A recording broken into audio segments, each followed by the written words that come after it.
Notes मिल गए होंगे आपको, मैंने भेज दिए थे। आगे करने से पहले एक क्वेश्चन करते हैं। एक मिनट रुको।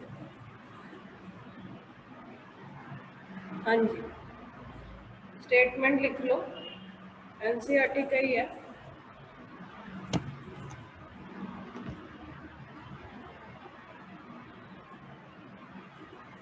मैं इंस्टीट्यूट से क्लास ले रही हूँ आज तुम लोगों का।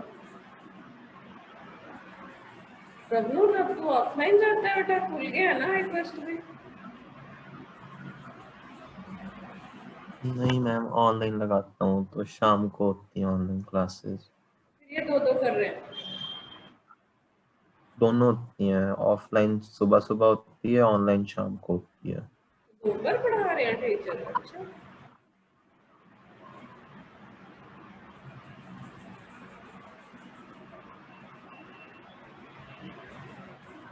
क्या वही रिकॉर्डिंग भेज देते होंगे मुझे।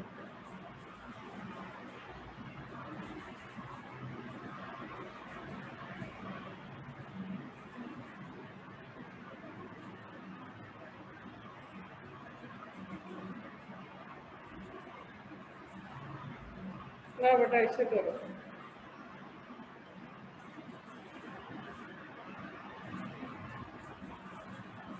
इसमें देखो जशन, आपको इसमें क्या चीज दे रखी है बेटा?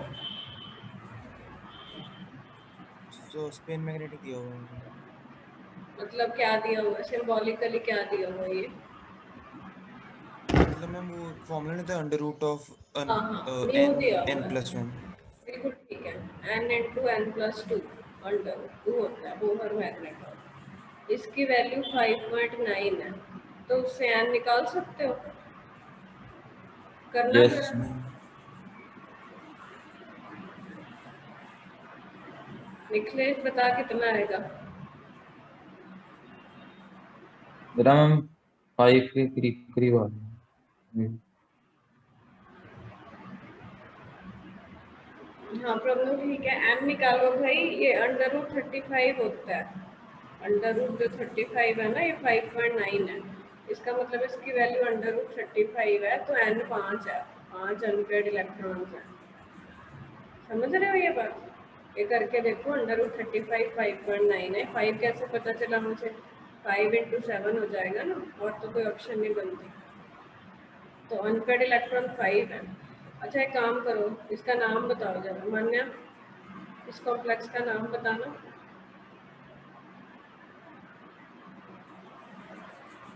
Tetra bromide manganate. टेट्रा, आगे क्या बोला? ब्रोमाइडो। ब्रोमाइडो। ऊंची बोल ढंग से। टेट्रा ब्रोमाइडो, आगे? ब्रोमाइडो मैंगनेट। मैंगानेट, ठीक है। आगे? और कोऑर्डिनेशन नंबर 2।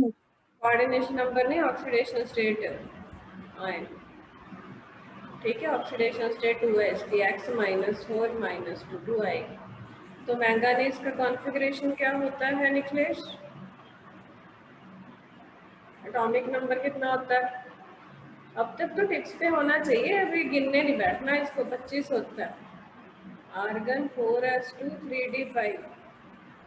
ठीक है, तो मैं तुमको सारा समझा देती हूँ कैसे हुई है ये कहानी। ये 3d है, ये 4s है। ये सिचुएशन थी हमारी। अब मैंगानीज +2 में है। +2 में है मतलब 4s वाले दोनों इलेक्ट्रॉन चले गए। इन 3D में रह जाएगा उनका एक लसिंग चीज सब। बची है, 4 शेल आ गया तो 4p तो होगा ही होगा। अब हमें पता चल रहा है, देखो कोऑर्डिनेशन नंबर 4 है Mn का, इसका मतलब 4 वेकेंट ऑर्बिटल होने चाहिए। अब ये पेयर्ड होंगे या अनपेयर्ड ही रहेंगे, ये हमें पता चल गया कि ये अनपेयर्ड ही रहेंगे, क्योंकि हमारे नंबर ऑफ अनपेयर्ड इलेक्ट्रॉन 5 आए हैं। इसने दिया हुआ था ये इनडायरेक्टली, तो अनपेयर्ड ये ऐसे ही रहेगा। इसका मतलब 4 कौन से यूज होंगे? एक गैस का 3p के हाइब्रिडाइजेशन sp3 होगा, ज्योमेट्री विल बी टेट्राहेड्रल। ये बताना है। समझ में आई बात? Yes ma'am. तो इसी ढंग से ये पूरा आंसर आपको लिख के आना है। ये क्वेश्चन आएगा तो इस टाइप का। अब मैं ना होमवर्क दे रही हूँ, कुछ बीबीटी हमारी हो गई है, सीएफटी भी हमने काफ़ी कर ली है, अभी सीएफटी कवर करेंगे। इससे पहले बीबीटी के रिलेटेड एनसीईआरटी के क्वेश्चन करके आना जरा। ये देखो पीडीएफ है ये कोऑर्डिनेशन कंपाउंड्स का, मुझे भेज देना सॉल्व करके, समझ रहे हो बात?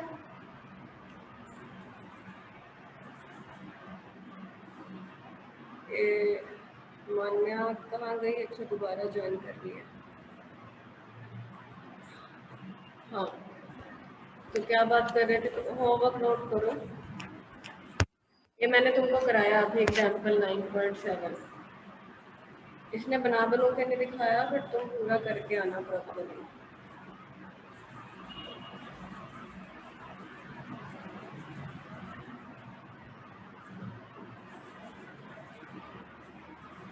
एक मिनट देखते हैं कहाँ पे है।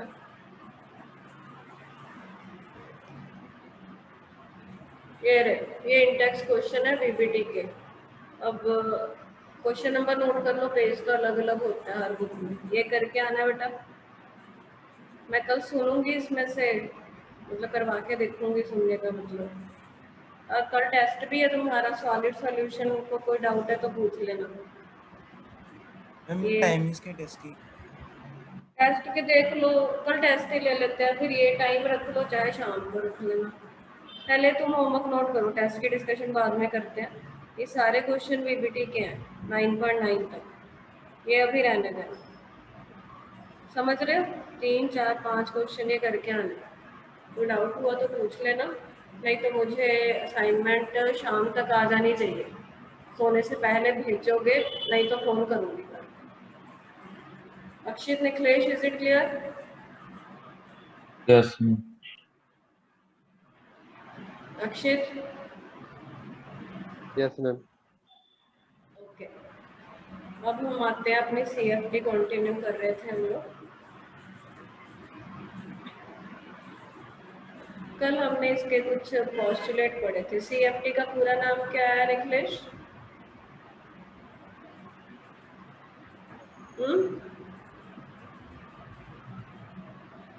Crystal field theory. ये थ्योरी हमें बॉन्डिंग एक्सप्लेन करने में हेल्प करती है, कोऑर्डिनेशन कंपाउंड में मेटल एंड लिगेंड में कैसा बॉन्ड होगा। जशन, इसका पहला पॉइंट क्या बताता है? फटाफट। मैम की मैम उसके कि जो से मेटल एंड लिगेंड के बीच में बॉन्ड्स होते हैं वो इलेक्ट्रोस्टैटिक होते हैं और कोऑर्डिनेशन से नहीं बनते। तो इसने बोला कि जो बीपीटी ने बताया था कि कोऑर्डिनेट बॉन्ड होता है, वो नहीं होता बॉन्ड, बल्कि आयनिक होता है, इलेक्ट्रोस्टैटिक फोर्स होगा। इसमें इलेक्ट्रोस्टैटिक फोर्स होगा मेटल और लिगेंड, ठीक है। मान्य, दूसरा पॉइंट क्या था? कि सारे लिगेंड्स जो हैं वो पॉइंट चार्जेस हैं। लिगेंड को ये एक तरीके का चार्ज का जैसे बंडल बड़ा होता है, पॉइंट चार्ज बोलते हैं उसको, पॉइंट चार्ज मान के चलते हैं। निखिलेश, अक्षित, तुमने तो पढ़े नहीं होंगे पॉइंट्स, है ना? बताओ जरा अक्षित, थर्ड पॉइंट क्या था? नोट्स एक डाउनलोड कर लिया करो, उसी में पढ़ लिया करो। मैम मैं तो टेस्ट की तैयारी कर रही थी ना।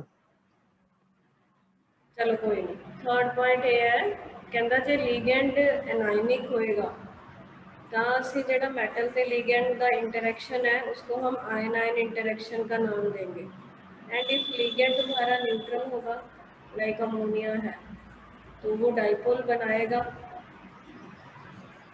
डाइपोल बना के वो मेटल के साथ इंटरेक्ट करेगा। आयन डाइपोल इंटरेक्शंस हाँ, इंटरेक्शन को हम आयन डाइपोल इंटरेक्शन बोलेंगे। फोर्थ पॉइंट फिर हमें पता है कि जब हमारे पास मेटल, मैम अगर ये पॉजिटिव होगा, पॉजिटिव वाला हम केस लेके नहीं ना चलते, पॉजिटिव तो रेयर ही होते हैं, वो भी हम लेके चलते। Metal if it is free state में है तो इसके जो डी ऑर्बिटल्स हैं वो डीजनरेट होते हैं। डीजनरेट का मतलब जो 5 डी ऑर्बिटल्स होते हैं उनकी एनर्जी आपस में सेम होती है, ठीक है।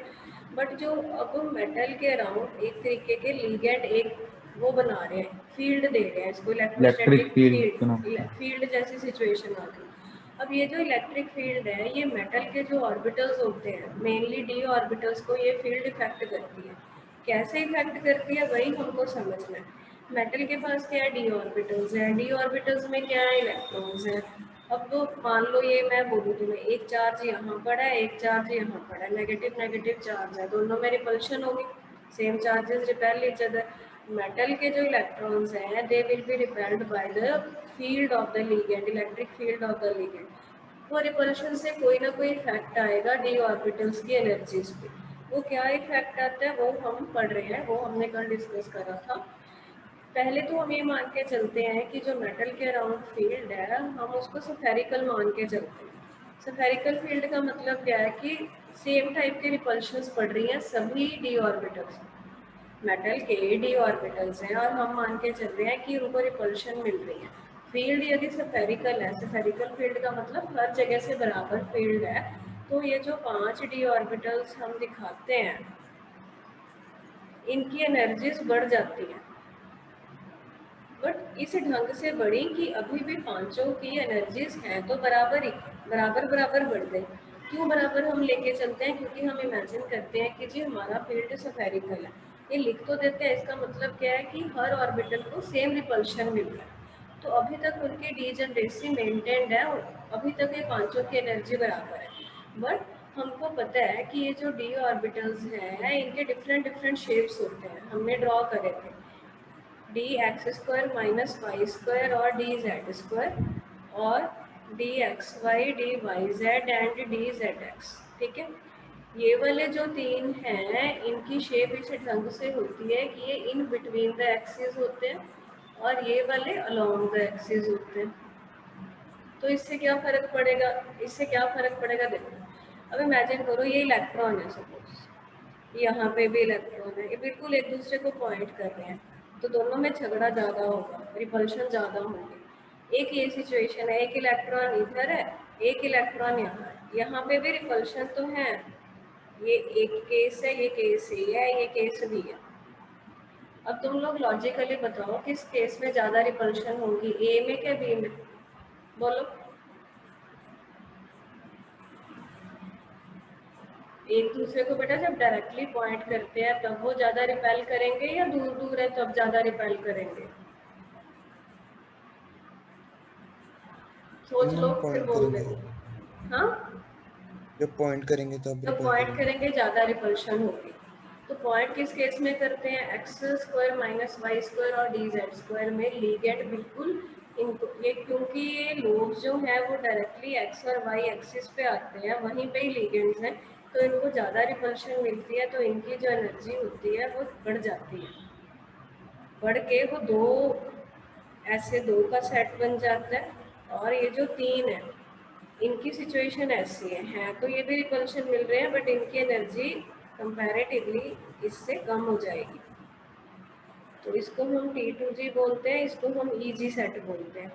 G जो वर्ड होता है वो जिरेड करके कुछ आता है, that is linked with the symmetry. Octahedral complexes में एक सिमेट्री पाई जाती है जिसके कारण ये G वर्ड आता है। E का मतलब होता है डबली डीजनरेट, T2 होता है ट्रिपली डीजनरेट। ट्रिपली मतलब तीन आपस में बराबर है, ये दो आपस में बराबर है, तो पता होना चाहिए कि ये कौन कौन से हैं। ये वाले कौन से हैं बता सकते हो मान्या?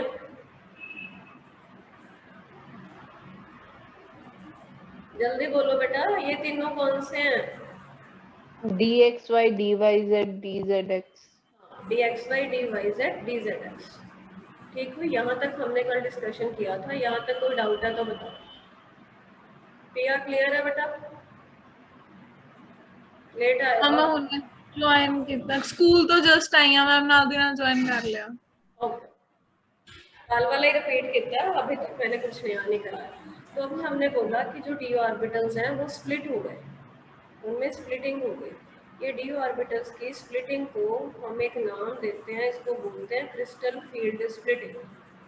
क्या बोलते हैं निखिलेश, क्या बोलते हैं इस स्प्लिटिंग को? Crystal fields. Crystal field splitting. ठीक है, और इन दोनों में जितना एनर्जी डिफरेंस होता है EG और T2G में कुछ एनर्जी का फर्क होगा ना दोनों में, उसको हम डेल्टा O से दिखाते हैं, इसको बोलते हैं क्रिस्टल फील्ड स्प्लिटिंग एनर्जी।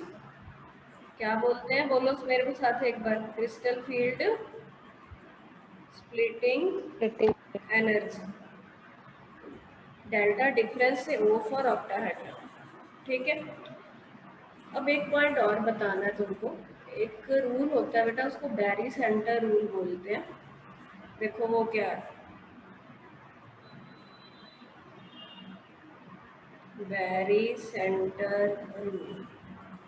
मैं यहाँ पे लिख दे रही हूँ, this rule is also called centre of gravity rule. कहता है स्प्लिटिंग ऑफ डी ऑर्बिटल्स। ध्यान रखना, ये स्प्लिटिंग हम ऑक्टाहेड्रल कॉम्प्लेक्सेस में पढ़ रहे हैं अभी, जिनका ज्योमेट्री जो है ऑक्टाहेड्रल आएगा, जिनमें sp3d2 या d2sp3 हाइब्रिडाइजेशन होगी, उनकी कहानी है। ये स्टेट 1 है, ये स्टेट 2 है, ये स्टेट 3 है। तो बैरी सेंटर रूल क्या बोलता है, splitting of D orbitals take place in such a way that, भाई कॉपी पे लिख लो थोड़ा थोड़ा, in such a way that average energy of d orbitals remains same. Now what is the meaning of this line?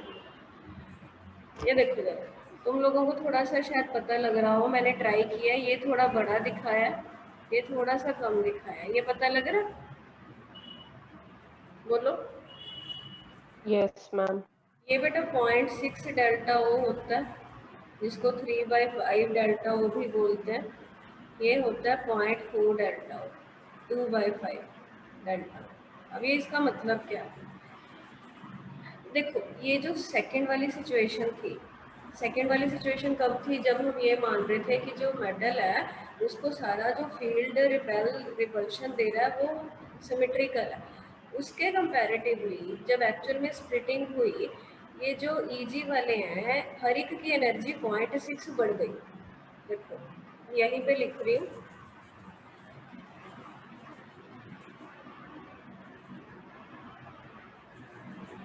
ये जो centre वाली line है, इससे कितना ऊपर दिखाया, 0.6 डेल्टा ओ। कितने ऑर्बिटल है, 2 है। मैंने क्या बोला कि एक की एनर्जी 0.6 डेल्टा ओ बढ़ गई, यहाँ कह लो 3/5 डेल्टा ओ बढ़ गई। कितने बड़े हैं टोटल, कितनों की बड़ी है, 2 की बड़ी है, तो कितनी एनर्जी बढ़ी, 1.2 डेल्टा ओ। ऐसे ही कितनी एनर्जी कम हुई है, एक की एनर्जी कम हुई है 0.4 डेल्टा ओ। कितनों की कम हुई है, 3 की कम हुई है, तो ये भी 1.2 डेल्टा हुआ। तो इससे क्या पता चलता है, इससे ये पता चलता है जी ओवरऑल एनर्जी जितनी बढ़ी स्प्लिटिंग से, उतनी ही एनर्जी कम भी हो गई इसके कंपैरेटिवली। तो इसको बैरी सेंटर रूल बोलते हैं कि स्प्लिटिंग के बावजूद भी जो एवरेज एनर्जी हर एक ऑर्बिटल की सेम ही रहेगी। इस चीज़ को बैरी सेंटर रूल बोला जाता है। समझ में आ गई बात? Yes ma'am. ठीक है, तो ये ध्यान रखना है, कैलकुलेशंस में बहुत इसकी ज़रूरत पड़ेगी। अगला पॉइंट, अब हमने ये देखना है कि कुछ लिगेंड बेटा ऐसे होते हैं जो ज़्यादा स्प्लिटिंग करते हैं, कुछ लिगेंड ऐसे होते हैं जो कम स्प्लिटिंग करते हैं। मैं यहाँ पे लिखने लगी हूँ, तुमको याद है मैंने तुमको वीपीटी की एक लिमिटेशन लिखाई थी कि वीपीटी जो है वो ये चीज़ नहीं बता पाती कि कौन से स्ट्रॉन्ग फील्ड लिगेंड है, कौन से वीक फील्ड लिगेंड है। बट अभी तक हमने इस पॉइंट को कुछ भी अंडरस्टैंड नहीं किया कि इसका मतलब क्या है, तो वो मैं तुमको समझाती हूँ। कुछ लिगेंड जो होते हैं ना, सम लिगेंड्स, अब देखो ना ये मेटल है, ये जो फील्ड क्रिएट करना है यहाँ पे लिगेंड है। अब कई लिगेंड ज़्यादा स्ट्रॉन्ग फील्ड क्रिएट करेंगे, जब ज़्यादा स्ट्रॉन्ग करेंगे तो क्या रिपल्शन ज़्यादा नहीं होगा? इतना इमेजिन कर पाते हो? बोलो। ये स्ट्रॉन्ग है, मान लो स्ट्रॉन्ग का मतलब क्या है, इनका फील्ड स्ट्रॉन्ग है लिगेंड्स का, तो ये स्प्लिटिंग ज़्यादा करेंगे। सम लिगेंड्स कॉजेस मोर स्प्लिटिंग, ठीक है। सम लिगेंड्स कॉजेस लेस स्प्लिटिंग, जो ज़्यादा स्प्लिटिंग करते हैं उनको हम स्ट्रॉन्ग फील्ड लिगेंड बोलते हैं, जो कम स्प्लिटिंग करते हैं उनको हम वीक फील्ड लिगेंड बोलते हैं। ये बात समझ में आई? Please reply.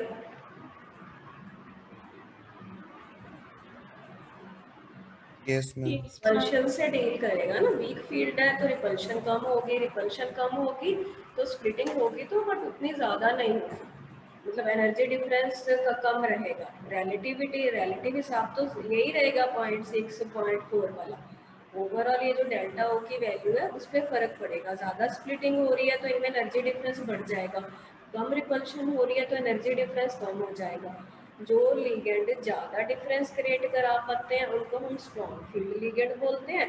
जो लिगेंड इनमें कम डिफरेंस क्रिएट कराते हैं उनको हम वीक फील्ड लिगेंड बोलते हैं। ठीक है, तो ये कैसे ये सारी स्टडी होती है बेटा, NMR वगैरह टेक्निक्स होती हैं। अभी तो इतनी वो चीज़ पढ़ सकते हैं, ऑब्जॉर्प्शन स्पेक्ट्रा वगैरह होते हैं, उनकी हेल्प से ना एक सीरीज बनाते हैं जिसको स्पेक्ट्रोकेमिकल सीरीज बोलते हैं। क्या बोलते हैं भैया? स्पेक्ट्रो, बोलो मेरे साथ एक बार, स्पेक्ट्रोकेमिकल केमिकल सीरीज। सीरीज। ये सीरीज हमें बताएगी कि मतलब एक ऑर्डर बना देंगे जिससे हम लिगेंड को बता सकते हैं कि कौन से वीक फील्ड लिगेंड है, कौन से स्ट्रॉन्ग फील्ड लिगेंड है। ठीक है, प्लीज कॉपी पे लिख लीजिए जरा, मतलब जितने के साथ हमने डील करना है वो वाले लिगेंड आपको दे रखे हैं, याद करनी है सीरीज, छोड़ मत देना इसको लिख के कि लिख ली कॉपी में, कॉपी अपने आप याद करेगी, हमारे दिमाग में अपने आप चले जाएंगे, ऐसा नहीं होता।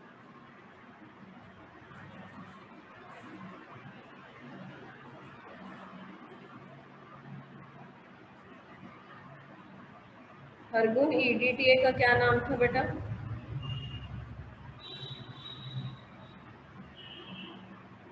हाँ, हरगुन इज प्रेजेंट और नॉट? Present ma'am. ओके, तो अभी कौन गया? 8 बच्चे थे, पता नहीं क्या। निखिलेश लिख लेगा। हाँ जी, याद है बेटा EDTA किया था हमने। पिया, EDTA का नाम क्या था? डेंसिटी कितनी थी EDTA की? यार तुम लोग पिछला कुछ नहीं पढ़ते क्या? प्रभु, नहीं मैम, मैंने पढ़ा था। प्रभु आया आज? हाँ, बता दे प्रभु, बोलना नहीं आज। चाहिए डेंसिटी, लिख दिया। नाम याद है?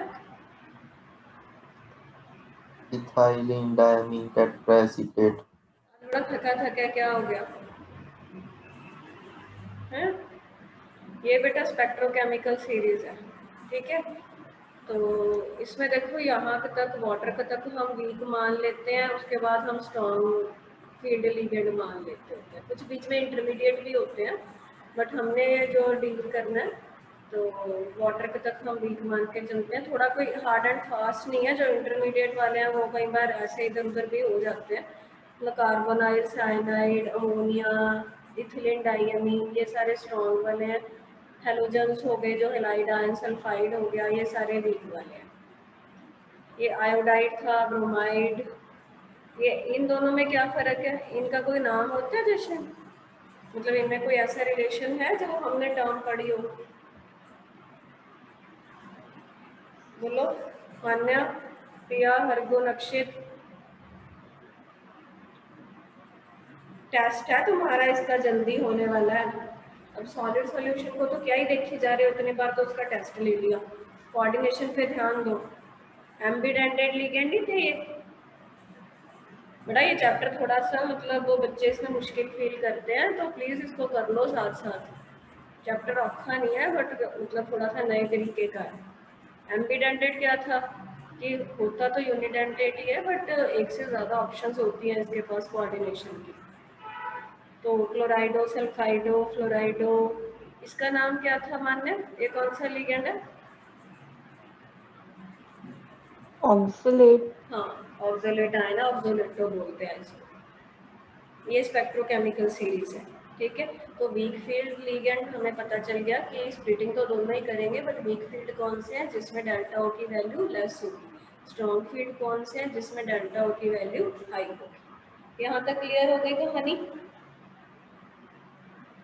Yes ma'am. अब आगे चलते हैं। ये तुमको मैं लिख के दूंगी, इससे पहले पहले सारा तुमको लिख के दे रखा है। अब हमने बेटा ये सीखना है कि हमने स्प्लिटिंग तो कर ली, अब उसमें इलेक्ट्रॉन कैसे भरे जाएंगे, तो हेडिंग लिखो फिलिंग ऑफ इलेक्ट्रॉन्स, लिखो जरा अपनी कॉपी में साथ साथ,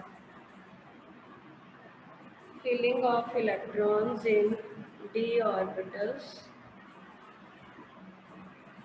इन ऑक्टाहेड्रल कॉम्प्लेक्सेस, क्योंकि ये जो हमने स्प्लिटिंग करी है ये ऑक्टाहेड्रल वाली ही होती है। हमारे सिलेबस में टेट्राहेड्रल की स्प्लिटिंग भी है, उसमें थोड़ा सा चेंज आता है, रिवर्स हो जाता है, वो भी पढ़ेंगे और स्क्वायर प्लेनर का भी देखेंगे। बट ये बहुत इंपॉर्टेंट है ऑक्टाहेड्रल में कैसे स्प्लिटिंग होती है। इसी के साथ हम डील करेंगे CFSC। अब ये CFSC क्या है, ये होता है crystal field stabilization energy, crystal field stabilization energy. देखो मान लो तुम्हारे पास कोई D1 सिस्टम है। D1 सिस्टम का मतलब क्या है, पहले हम वो समझते हैं। कोई कॉम्प्लेक्स है जिसमें मान लो टाइटेनियम का कॉम्प्लेक्स है, टाइटेनियम +3 में प्रेजेंट है। टाइटेनियम का एटॉमिक नंबर कितना होता है पिया?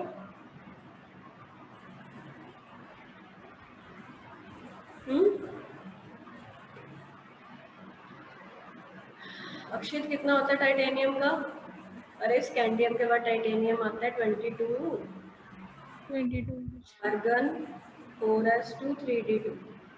अब 3+ का मतलब क्या, 3 इलेक्ट्रॉन लूज है, 2 यहाँ से गए, 1 3d से गया, तो ये D1 सिस्टम है।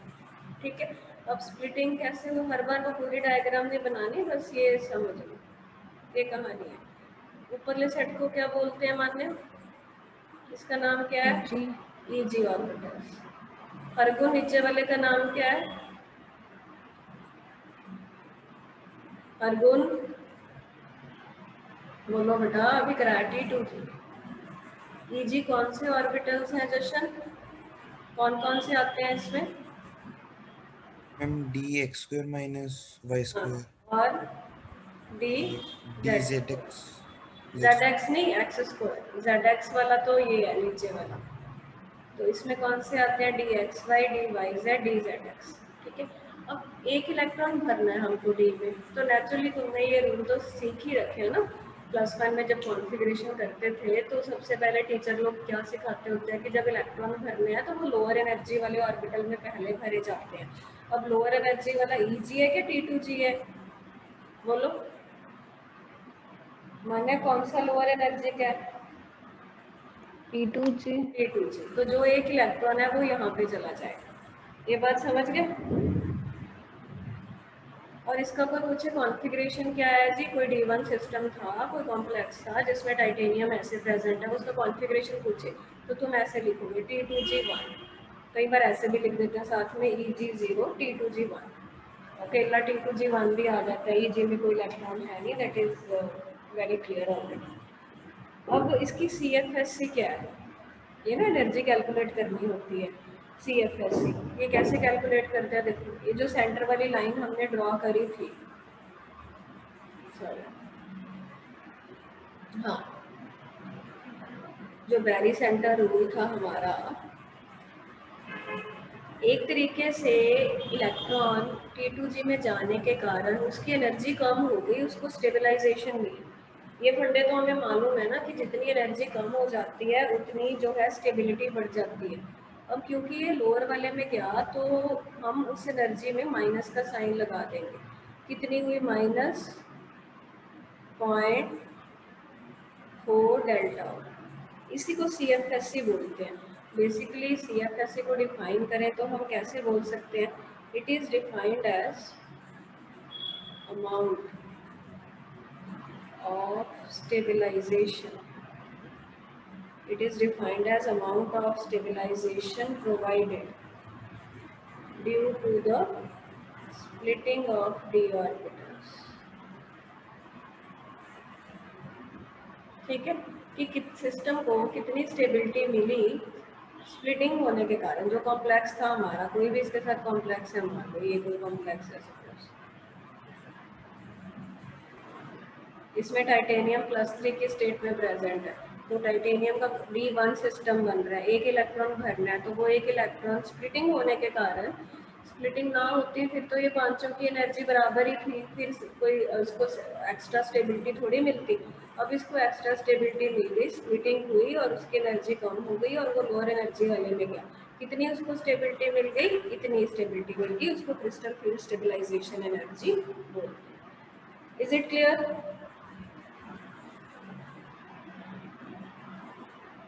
Please reply me quickly, otherwise start your videos. चलो मैम वीडियो आपकी चलाओ। वॉइस बहुत क्रैक होके आ रही है, कुछ समझ ही नहीं आया पहले आपने जो बोला। Is it? सभी को? यस मैम, काफी क्रैक हो रही है मैम। यस मेरे मैम। को भी हो रही है। Yes ma'am. क्या करें फिर? मैं तो अब एक मिनट में पंखा स्लो करके आती हूँ, देखती हूँ कुछ बेटरमेंट होती है। बस तो मैं रूम में ले रही हूँ पंखा, तो ये ठीक ही है। रुको जरा। मैम नेट इशू है। नेट इशू कहाँ से हो गया? मैं तो अपने फोन के साथ कनेक्ट कर रही हूँ, नेट तो फास्ट ही है। 2 मिनट रुको।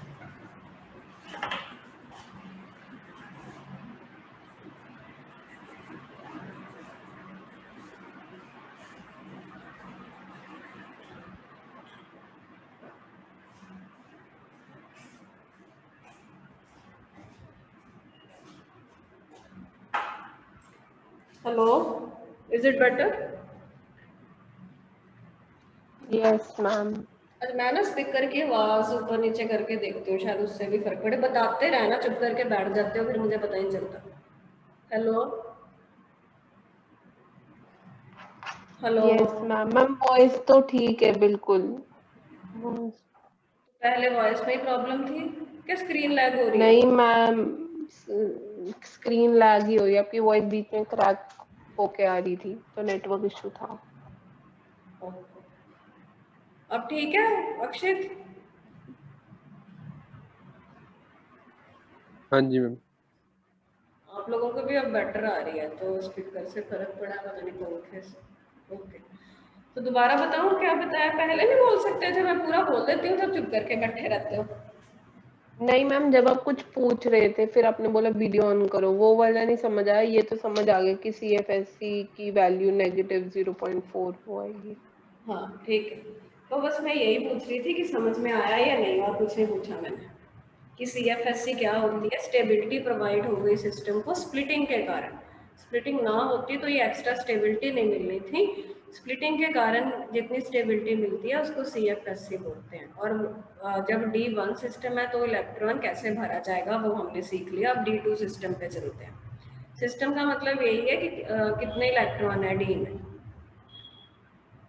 ये हमने सारा करना है कि कितने कितने CFSC आएगी, फिर जर्नल फॉर्मूला लिखाऊंगी। D2 system.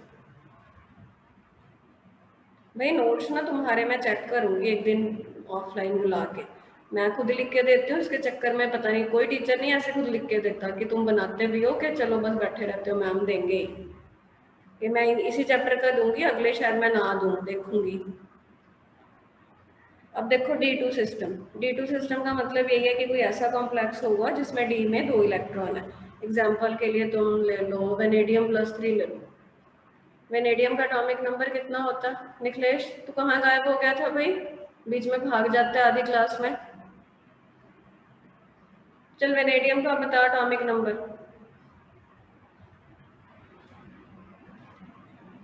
अरे यार ये तो क्या ही इसमें दिक्कत है? Scandium, titanium, vanadium, chromium, manganese, iron, cobalt, निकल सारी याद कर लो। 23। 23। Argon 4s2 3d3। वेनेडियम +3 में क्या करेगा निखिलेश? कितने इलेक्ट्रॉन लूज हुए हैं? अच्छा से अक्षित और निखिलेश 3। वीडियो ऑन करो। तुम लोग रिप्लाई नहीं देते, बहुत लेट से देते हो। वीडियो ऑन करो जल्दी, इतना मैं लिख रही हूँ। 2 यहाँ से गए, 1 यहाँ से गया, 3d2 बच गए। Be quick please, otherwise I will call your parents right now. Ma'am net slow है, मैं पहले भी निकला हूँ मीटिंग से। कोई नहीं, तू ऑन कर ले ना, नेट स्लो नहीं है तेरा ही। नेट रोज स्लो कितना हो जाता है? अक्षय चल वीडियो स्टार्ट कर। मैम कल तो चलाया सी, कल ठीक चल रहा शायद। चल ये बोल फिर, ये वाले ऑर्बिटल्स का की नाम हुंदा? की कहंदे आ इन्हां नूं? या तो रिप्लाई कर दे या वीडियो ऑन कर ले वी हैं वी कहते हैं वी तो वेनेडियम है तेरे मम्मा बेटा कितने बजे आते हैं T2G उन्हें 2 इलेक्ट्रॉन भरने आपका मान्य कैसे भरे जाएंगे ये 2 इलेक्ट्रॉन मैम T2G में आ जाएंगे T2G में ठीक है एक यहाँ पेयरिंग नहीं अब करानी हर्ट्ज रूल पड़ा हुआ है ना हर्ट्ज रूल क्या बोलता है कि तब तक पेयरिंग नहीं होती जब तक उन ऑर्बिटल्स में एक एक नहीं आ जाता जिनकी एनर्जी बराबर है इनकी बात नहीं कर रहे अब ये इन तीनों आपस में डिजनरेट है तो तब तक पेयरिंग नहीं होगी जब तक इनमें एक एक नहीं आ जाता तो CFSC की वैल्यू बता सकते हो -0.4 डेल्टा O × 2 क्योंकि 2 इलेक्ट्रॉन हो गए अब तो कितनी आएगी -0.8 डेल्टा ये समझ में आ गई सभी को यस कॉन्फ़िगरेशन क्या लिखे है इसकी T2G2 EG0 ठीक है चलो अगला सिस्टम D3 सिस्टम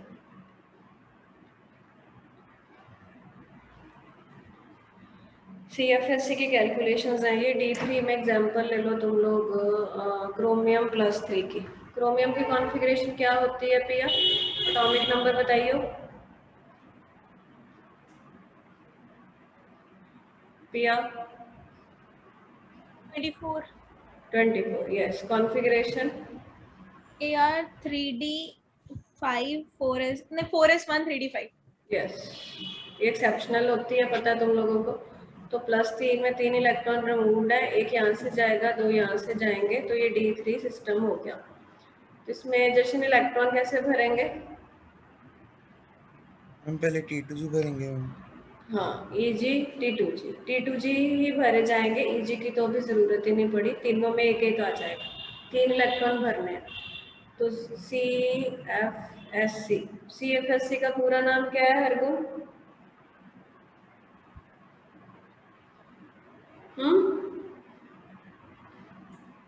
बेटा ये पिछला नहीं है तो आज ही बताया आपको हरगुन बोलो बेटा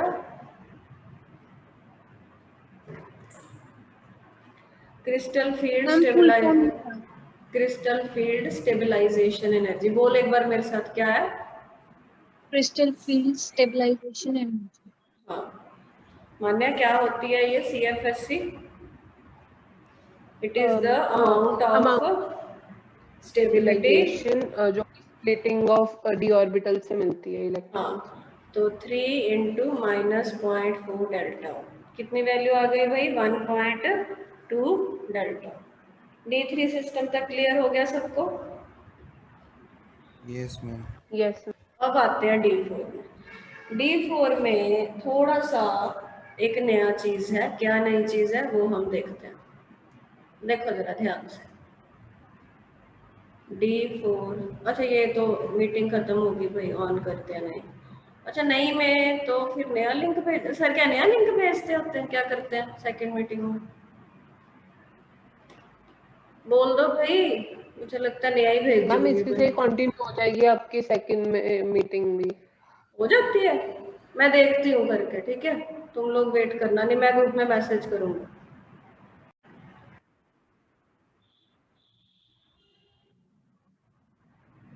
आके सभी लोग कौन रह गया एक जशन ये उसी की वेट कर रहा होगा पुराने लिंक की और निकलेश उसको बोल दे भाई एक अक्षित रह गया दोनों को बोल दे ठीक है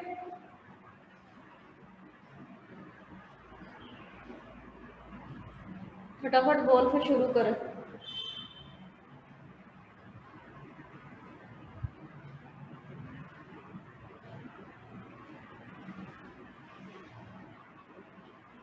अच्छा उसकी तो क्लास भी होगी शायद जैसे की बट अभी तो 40 हुए हैं ना आ गया लो बेटा D4 सिस्टम की बात चल रही थी हमारी अब हर बार एग्जाम्पल नहीं करेंगे ये बात तो पता ही चल रही है कि D में मतलब कॉन्फ़िगरेशन में D में 4 इलेक्ट्रॉन्स हैं ऐसा कोई सिस्टम होगा ठीक है तो इसमें अब देखो 2 ऑप्शंस हैं ध्यान देना प्लीज इधर हमारे पास स्प्लिटिंग हुई पड़ी है EG में और T2G में यही सिचुएशन है अब T2G में 3 भरने में तो कोई दिक्कत नहीं थी, आराम से हम ऐसे भर के खुश होके बैठ गए थे। अब जो चौथा इलेक्ट्रॉन है ना बेटा, वो या तो यहाँ पे जाएगा, पेयर हो जाएगा, या दूसरी ऑप्शन क्या बनती है, वो EG में चला जाए। पहले तुम लोग मुझे ये बताओ, क्या तुमको दोनों ऑप्शन समझ में आ गए? कब क्या होगा Yes, वो मैं ma'am. बताऊंगी, बट जब D4 सिस्टम है तो हमारे पास एक ऑप्शन क्रिएट हो गई। D3 तक तो हमारे पास ऑप्शन ही है नहीं थी, कोई पॉसिबिलिटी नहीं थी। अब पॉसिबिलिटी है कि या तो ऐसे हो जाए या ऐसे हो जाए, ठीक है, या तो पेयरिंग हो जाए या वो EG में चला जाए। अब एक बात ध्यान रखो, जब भी इलेक्ट्रॉन बेटा पेयर होते हैं ना तो थोड़ी एनर्जी यूज होती है, उसको पेयरिंग एनर्जी बोलते हैं। क्यों? हम लोग हमेशा पेयर करते तो हैं, बट फिर भी है तो एक इलेक्ट्रॉन में दूसरा इलेक्ट्रॉन साथ में जाना है, चाहे वो अपोजिट स्पिन का है, बट फिर भी due to same charge there will be some amount of repulsion. To overcome that amount of repulsion some energy is required which we call as pairing energy. तो कोई पूछे जी पेयरिंग एनर्जी क्या लिखा है आपने, तो हम क्या बोलेंगे जी, the energy required for electron pairing in a single orbital। मतलब ये एक ऑर्बिटल में जब हमने एक इलेक्ट्रॉन पेयर अप कराना है तो उसमें कितनी एनर्जी चाहिए, उसको पेयरिंग एनर्जी बोलते हैं। इतना समझ में आ गया? तुमको पेयर कराना है तो पेयरिंग एनर्जी चाहिए, EG में लेके जाना है तो भी कुछ एनर्जी चाहिए, क्योंकि ये गैप जो है डेल्टा O का गैप है, वो ओवरकम करके इसको ऊपर जाना पड़ेगा। पहले ये बताओ, ये समझ में आ गई? Yes, ma'am. ठीक है, बट ये देखा गया कि पेयरिंग एनर्जी ज़्यादा लगती है एज कम्पेयर टू EG जाने में। तो अब मेरी बात सुनो जरा ध्यान से। तो ये दो ऑप्शंस कब कब होंगी? पेयरिंग एनर्जी को मैं P से लिखूंगी। If delta O is less than pairing energy तो क्या होगा? Then fourth electron will enter EG orbital. तो ये वाली सिचुएशन बन जाएगी। देखो तो ध्यान से,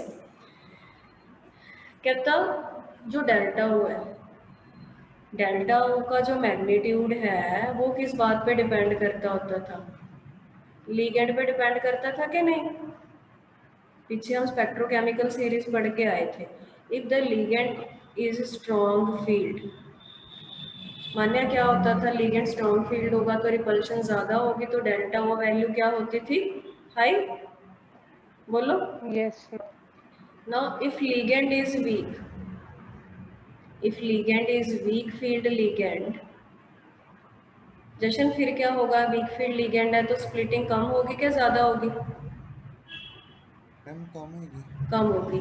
नो इफ स्प्लिटिंग कम है, मान ले वीक फील्ड लिगेंड है, स्प्लिटिंग कम है, तो ये वाला ऑप्शन बनता है कि स्प्लिटिंग कम होने के कारण डेल्टा O की वैल्यू कम थी, तो डेल्टा O की वैल्यू कम। ये फिर कोई ऐड होने लग गया, ये स्टिंदर पाल कौन है भाई, क्या होता है? हम तो आईडी भी बदल ली हमने, मुझे लगता है लॉगिन भी चेंज करना पड़ेगा। ओके, सो क्या बात चल रही थी कि वीक फील्ड लिगेंड है तो डेल्टा O की वैल्यू स्मॉल है। डेल्टा O की वैल्यू इतनी स्मॉल है कि वो पेयरिंग एनर्जी दे नहीं पाता। पेयरिंग एनर्जी दे नहीं पाता तो क्या पेयरिंग हो पाएगी? नहीं, पेयरिंग नहीं हो पाएगी। तो क्या पॉसिबिलिटी बनती है कि इलेक्ट्रॉन कहाँ पे चला जाए? EG में चला जाए। क्या ये बात समझ में आ गई तुमको? Yes, ma'am. क्या बोला मैंने, मैं दोबारा रिपीट करती हूँ। देखो, दो ऑप्शन तो तुम लोगों को समझ आ गई। अब हम मान लेते हैं कि वीक फील्ड लिगेंड है। इसका मतलब इमेजिनेशन क्या करनी है, मेटल है, यहाँ पे जो लिगेंड है वो इसको वीक फील्ड दे रहे हैं। वीक फील्ड से क्या होगा? बिल्कुल बेसिक से चलो, रिपल्शन लेस होगी। रिपल्शन लेस होगी तो स्प्लिटिंग लेस होगी। स्प्लिटिंग लेस होगी तो डेल्टा O वैल्यू क्या होगी? स्मॉल होगी। अब डेल्टा O वैल्यू भाई स्मॉल है, इसका क्या इफेक्ट पड़ेगा कि वो पेयरिंग एनर्जी से भी स्मॉल है। पेयरिंग एनर्जी क्यों चाहिए? क्योंकि जो फोर्थ इलेक्ट्रॉन है उसको हम चाहते थे कि वो T2G में चला जाए, वो उसके लिए तो पेयरिंग एनर्जी चाहिए, बट पेयरिंग एनर्जी है नहीं तो वो EG में चला जाता है। ठीक है, क्यों? क्योंकि डेल्टा O की वैल्यू स्मॉल थी। अब क्या होगा, अब मान लो तुम्हारे पास जो फील्ड है वो स्ट्रॉन्ग फील्ड लिगेंड है। कैसा लिगेंड है? स्ट्रॉन्ग फील्ड लिगेंड है। उससे क्या होगा फिर बेसिक से, चलो ये लिगेंड स्ट्रॉन्ग है, स्ट्रॉन्ग मतलब इसको बहुत खूब सारे रिपेल कर रहे हैं, खूब सारे रिपेल कर रहे हैं, तो क्या होगा जी, स्प्लिटिंग हाई होगी। स्प्लिटिंग हाई होने का मतलब क्या है, डेल्टा ओ की वैल्यू लार्ज होगी। यहाँ तक समझ में आ गया? बोलो। Yes ma'am. अब लार्ज वैल्यू का मतलब क्या है कि ये पेयरिंग एनर्जी से ज़्यादा है, पेयरिंग एनर्जी से ज़्यादा। इसको हम दिखा भी सकते हैं, इसमें गैप थोड़ा ज़्यादा दिखाओ, ये डेल्टा हो पेयरिंग एनर्जी से ज़्यादा है, तो क्या है, तो फोर्थ इलेक्ट्रॉन आराम से पेयर हो जाएगा। सभी को यहाँ तक ये सिचुएशन क्लियर हो गई अच्छे से? प्लीज रिप्लाई दो। यस। Yes ma'am. अब आगे चलते हैं, फिर क्या क्या अब होगा। वीक फील्ड में कितनी वैल्यू आएगी एनर्जी की, स्ट्रॉन्ग फील्ड में कितनी वैल्यू आएगी, वो अब देखते हैं। तो D4 सिस्टम, पहले मैं चलती हूँ स्ट्रॉन्ग फील्ड में। स्ट्रॉन्ग फील्ड लिगेंड है मान लो। अक्षित ये बता स्ट्रॉन्ग फील्ड का मतलब क्या है, क्या समझाया मैंने, जल्दी से।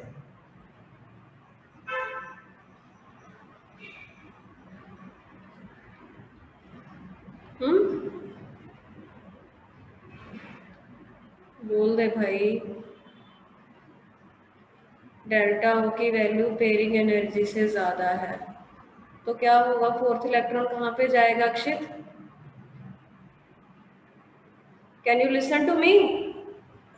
हाँ जी मैम। फिर मैं की पूछ रही हूँ, जवाब क्यों नहीं दे रहा? वीडियो ऑन करना ले नाल कुछ होर देखी जाने, तुसीं तां ही तुहाडा ध्यान नहीं बनदा। पता ही नहीं मैम की पढ़ा रहे हैं, बस बोली जाते अपना, असीं अपना देखी जाने कुछ। नहीं मैम। फिर पिछे जे समझ नहीं आया सी बेटा पूछना सी ना। बेटा है तो चैप्टर मैं कराई जाऊंगी अगे, तुहाडा कुछ बनना ही नहीं, पिछे पता भी नहीं लगना भी कितने चैप्टर हो गए, सिलेबस कदों खत्म हो गया। अपना 50% सिलेबस डन है और बहुत बड़े बड़े सारे मेन चैप्टर असीं कर लेने।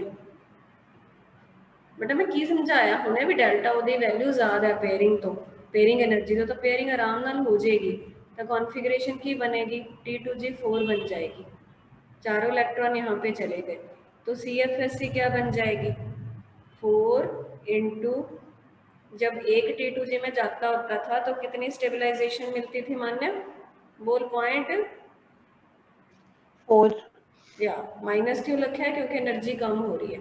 प्लस P लिख देते हैं हम, P क्यों लिख देते हैं, क्योंकि एक पेयर कराया ना हमने, तो उसमें कुछ एनर्जी यूज भी हुई है, तो प्लस P आता है। तो ये बन गया 4 4 16 माइनस 1.6 डेल्टा प्लस P। तो ये CFSC है स्ट्रॉन्ग फील्ड लिगेंड की D4 सिस्टम की। अब इसी के साथ इसका वीक फील्ड का हिसाब किताब कर लेते हैं कि D4 में ही if the field is of weak field ligand, तो इसमें हम गैप कम दिखाएंगे, तो डेल्टा स्प्लिटिंग कम हुई है, पेयरिंग एनर्जी से कम हुई है, तो इलेक्ट्रॉन पेयर नहीं कर पा रहा, उसको EG में जाना ज़्यादा आसान लग रहा है। ठीक है, तो अब देखो CFSC अब क्या होगा, 3 तो मतलब लेस एनर्जी में गए हैं, तो 3 इंटू माइनस 0.4 डेल्टा प्लस 1 गया है, मतलब यहाँ पे प्लस का साइन आएगा, और इसकी कितनी बढ़ती होती है 3/5.6 डेल्टा। यहाँ पे माइनस नहीं लगा देना क्योंकि ये तो एक तरीके की डीस्टेबलाइजेशन वाला हो गया, इसीलिए प्लस लगाया, यहाँ पे मैंने माइनस लगाया, तो minus 1.2 delta plus 0.6 delta, net stabilization हुई माइनस 0.6 डेल्टा की। आगे बात समझ में तुमको? देखो यस मैम। D4 सिस्टम ही है, but weak field which energy CFSC the value हो रही है, स्ट्रॉन्ग फील्ड हो रही है। कॉन्फ़िगरेशन ਇਹਦੇ ਚ ਕਿਵੇਂ ਲਿਖੋਗੇ, T2G3 EG1। Clear? Is it clear to all of you? Pia, Hargun, Akshit, Niklesh? Yes ma'am. ये निकालनी आ सकती हैं, तो D5 सिस्टम का कीजिए प्लीज, अपने आप करो जरा, दोनों फील्ड करो फटाफट। स्ट्रॉन्ग फील्ड, अच्छा कल का टाइम दस दो मैनू, फिर यही टाइम ला लिए क्लास या टेस्ट दोनों कर लिए, कल मैनेज कर लूंगे। पेपर तो नहीं चल रहे किसी दिन,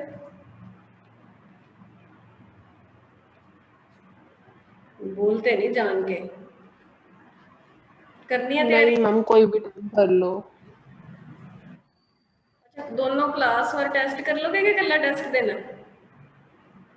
दोनों हो जाएंगे। दोनों कर लोगे है ना? तो फिर एक काम करो, अक्षय तो कह रहा ओनली टेस्ट। कल क्या डे है? फ्राइडे है ना? फ्राइडे सैटरडे के तो हम लोग पढ़ ही लेंगे। कल हो गया तुम्हारा भी टेस्ट भी मुझे बनाना है, तो कल ही टेस्ट दे दो फिर तुम लोग, ठीक है? अभी मुझे टाइप भी करना है, उसको थोड़ा रहता है। ऑब्जेक्टिव होगा,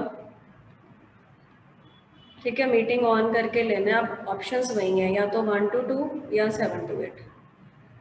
टाइम एक बता दो मुझे, अपना चैट में लिख दो, ऐसे बहुत न्यूसेंस क्रिएट हो जाती है। जो ज़्यादा प्रेफरेबल टाइम होगा वो मैं कर दूँगी। फटाफट चैट में लिख दो, इतना मैं इसको सॉल्व कर रही हूँ।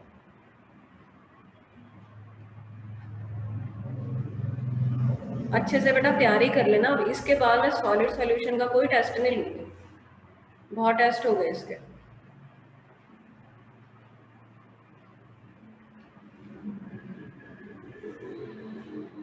अभी तक 3 बोर्ड पढ़े हैं, 2 7 to 8 में पढ़े हैं, 1 1 to 2 में। टेस्ट के लिए 7 to 8 मैंने बोलने से मना किया ना, चुप रहो और इसको सॉल्व करो जिन लोगों ने अपना वोट डाल दिया। मैम कर लिया सॉल्व।